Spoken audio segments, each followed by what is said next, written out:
Мен аты жөнім Бегланов Серік Көбешұлы, Павлодар қаласында тұрғынымын. Бүгін, яғни 17 наурыз 2026 жылы Астана қаласына келіп отырмын. Қуғын-сүргін құрбандардың офисіне. Себебі өзімнің арғы аталарымды іздестіріп жатырмын. Атам Бегланов Ерген және оның туыстары Аушахман, Қабылда деген арғы аталарымыз қуғын-сүргін құрбаны болып, бүгінге дейін аталарымыздың қайда екені маған белгісіз.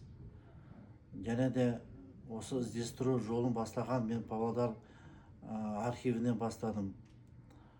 Себебі алдында 2020 жылдары біздің президенттің үкімі шықты.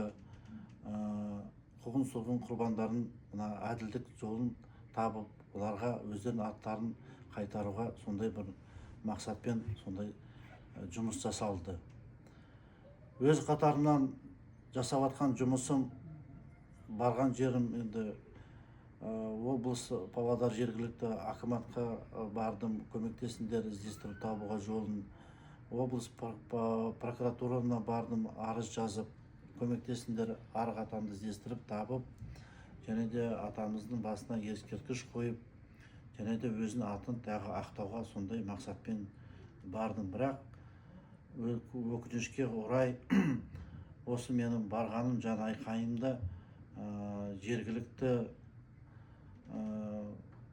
басқармаларды айтуға болады, ешқандай мән бермейді, құлаққа салмайды.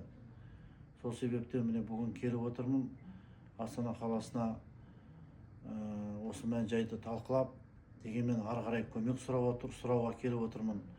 Іздестіру табып, менің міндетім. Және де Алматы архивіне хат жаздым. Бірақ Алматы архивінен маған жауап келді, ешқандай мәлім сіз туралы, мен туралы, аталарым туралы, яғни Бегланов Ерген туралы ешқандай ақпарат жоқ деп. Бірақ мен қолымда қағаз бар, ақпарат. 1930 жылы 5 мартта Бегланов Ерген ауыл номер 9 Тройка Теренкульский сотпен шешім қабылдаған, қуғын-сүргін құрбаны жатқан. Енді ары қарай айтарым, үміт үзбеймін, сенемін, мен жалғыз емеспін деп, маған көмектеседі деп, ертең осы атамыздың жергілікті бәрі қай жерде жатқанын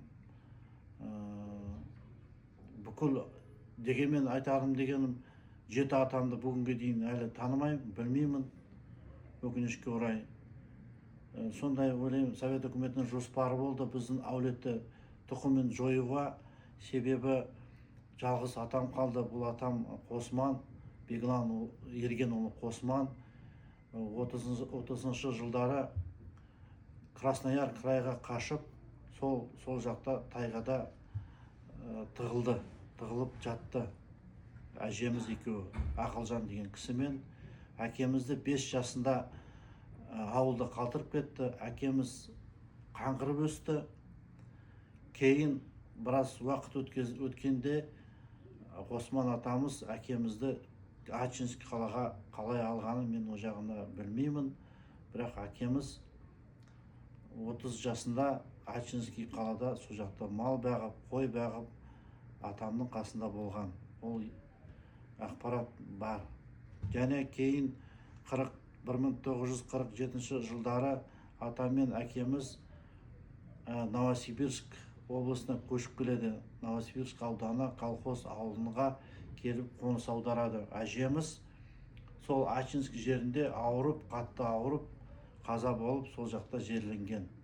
Бүгінге дейін қай жерде жерленген маған белгісіз.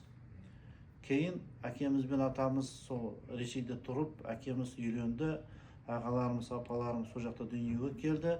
Біраз уақыт өтті. 1962 жылы бір әкемдің бір атадан туған інісі болар, Теміржан Қошқар деген сол кісі атамыз бен әкемізді елге көшіреді. Яғни Железик ауданы бұрын болған Қаратерек қазіргі Жамбыл ауылына қоныс аударып аман-есен елге келеді. Сол елде атамыз 1978 жылы көз жұмады, осы дүниеден озады. Бүгінге дейін енді ақпарат осындай. Үміт үзбеймін, ары қарай жұмыс жалғастырады.